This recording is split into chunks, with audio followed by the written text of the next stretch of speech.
దాన్ని అలాగే చేస్తుందా?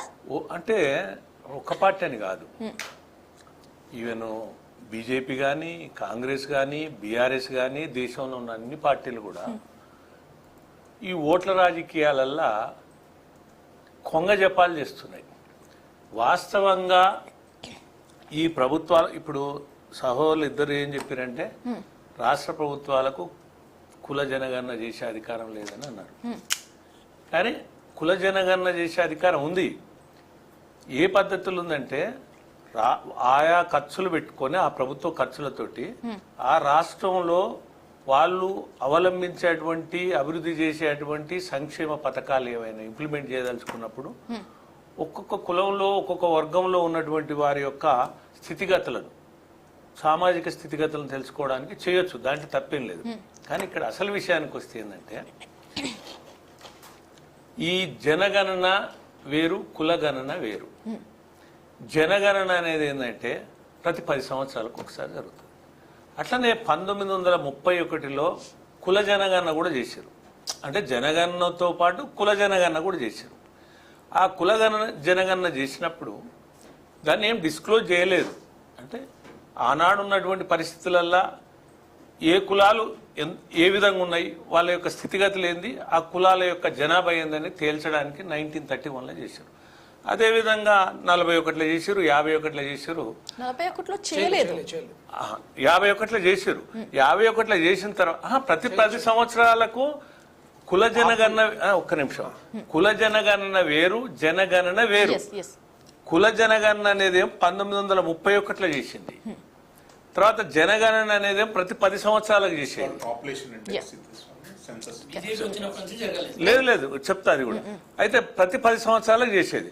అట్లా 1951లో చేశారు. దాని ప్రకారంగా ఏం చేశారంటే 55లో ఒక కేల్కర్ కమిషన్ అని వేసారు 1955లో వేసి అప్పుడు ఏం చేశారంటే అసలు బీసీల జనాభా ఎంత ఉంది అని తేల్చారు ఆ రోజు.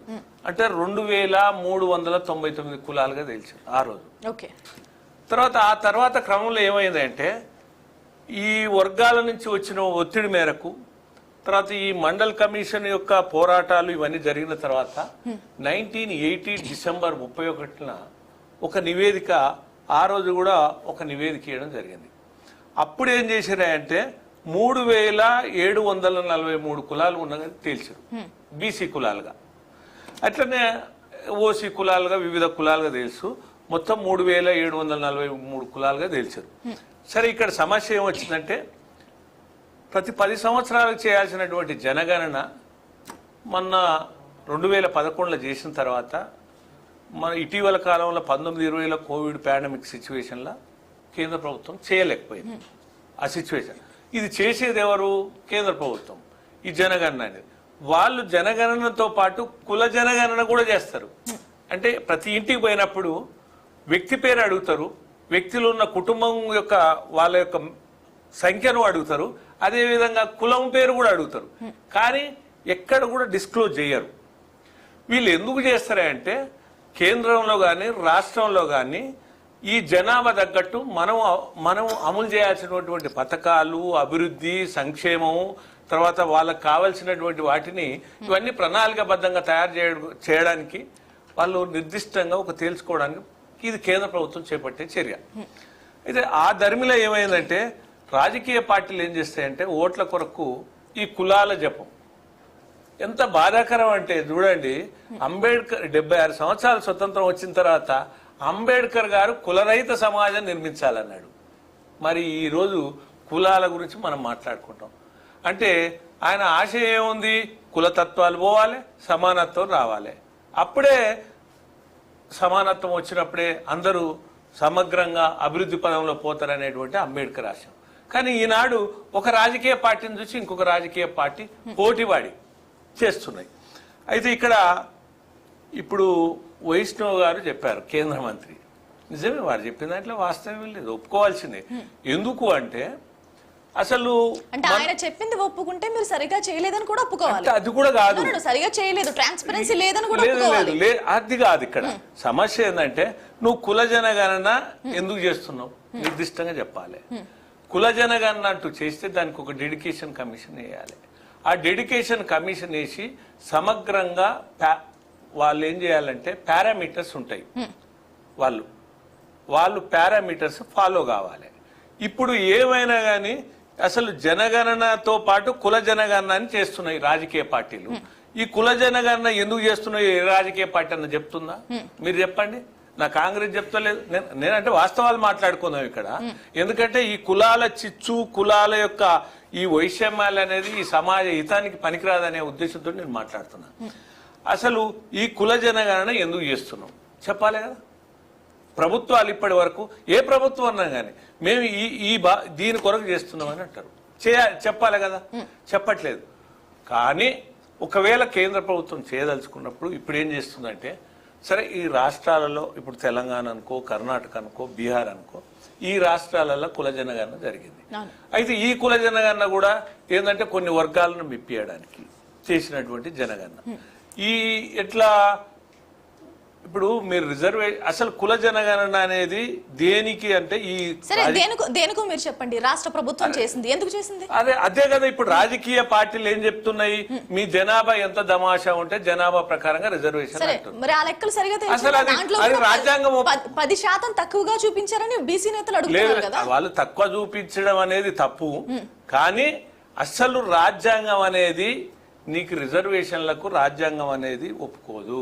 నీ జనాభా ఎంత ఉందంటే అంత రిజర్వేషన్లు ఇవ్వడానికి వీల్లేదు. అది సుప్రీంకోర్టులో గైడ్ లైన్స్ ఉన్నాయి.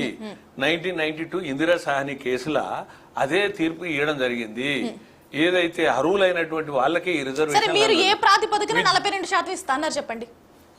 ఇక్కడ వచ్చినటువంటి సమస్య ఏంటంటే, ఆ రోజు యావత్ భారతదేశంలో కానీ, ఉమ్మడి రాష్ట్రం ఆంధ్రప్రదేశ్ కానీ, తెలంగాణలో కూడా బీసీ జనాభా 50% పైగా ఉందని, 52% దేశవ్యాప్తంగా కూడా అన్నారు. దేశవ్యాప్తంగా ఉన్నాయి. ఆ లెక్కలు అవి వాస్తవాలు కూడా అవి ఉండొచ్చు, కాదనట్లేము.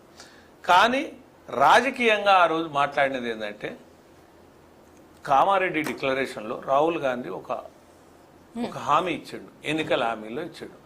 మేము కులాల జనగణన చేసి వారి నిష్పత్తి ప్రకారంగా వారికి అందాల్సిన పదాలు అందిస్తామని అన్నారు. అసలు ఆ రైట్ మీకు లేనప్పుడు మీరు అలాంటి హామీ ఎందుకు ఇచ్చారు? రవీందర్ గారు ప్లీజ్ ఆన్సర్. అలాంటి రైట్ మీకు లేనప్పుడు, అది సెంట్రల్ గవర్నమెంట్ చేయాల్సిన చట్టమైనప్పుడు మీరు అలాంటి హామీలు ఎలా ఇచ్చారు? లేదు. అయితే రైట్ ఉంది, కానీ నీవు జనాభా ప్రకారంగా పారామీటర్స్ ప్రకారంగా తేల్చాలి. రిజర్వేషన్లు అంటే తేల్చే అధికారం కూడా నీకేమైనా ఆ యొక్క నిష్పత్తిని తేల్చే అధికారం ఉంది, కానీ రిజర్వేషన్లు పెంచే అధికారం రాష్ట్రాలకు లేదు. అది కేంద్ర ప్రభుత్వానికే ఉంటుంది. అది పార్లమెంట్లో చట్టం తేవాలి ప్రత్యేకంగా, ఉభయ సభలు ఆమోదం చేయాలి. కానీ ఇక్కడ రాష్ట్ర ప్రభుత్వం ఏంటంటే ఎంత జనాభా ఉంటే అంత జనాభా బీసీ ప్రకారంగా నిష్పత్తి ప్రకారంగా మేము ఫలాలు అందజేస్తాం రిజర్వేషన్లు అనేది దాని మీద మాట్లాడారు. అయితే రాజ్యాంగ ప్రకారంగా అవి చెల్లవు, వాస్తవం. అది సుప్రీంకోర్టులో ఇప్పటి వరకు నిలబడలేదు. అందులో భాగంగా బీహార్ది కూడా నిలబడలేదు. రవీందర్ రెడ్డి గారు రైట్, బీహార్లో కూడా నిలబడలేదు. బీహార్ది కూడా నిలబడలేదు. 1 minute ప్లీజ్ అండి. అన్ని తెలుసు వాళ్ళకి, కానీ అయినా సరే చేశారు. ఇంత టైం వేస్ట్ చేసింది కూడా తక్కువ టైంలోనే, 3 weeks లోనే మొత్తం 4 కోట్ల జనాభాను లెక్కలు కట్టేశారు వీళ్ళు.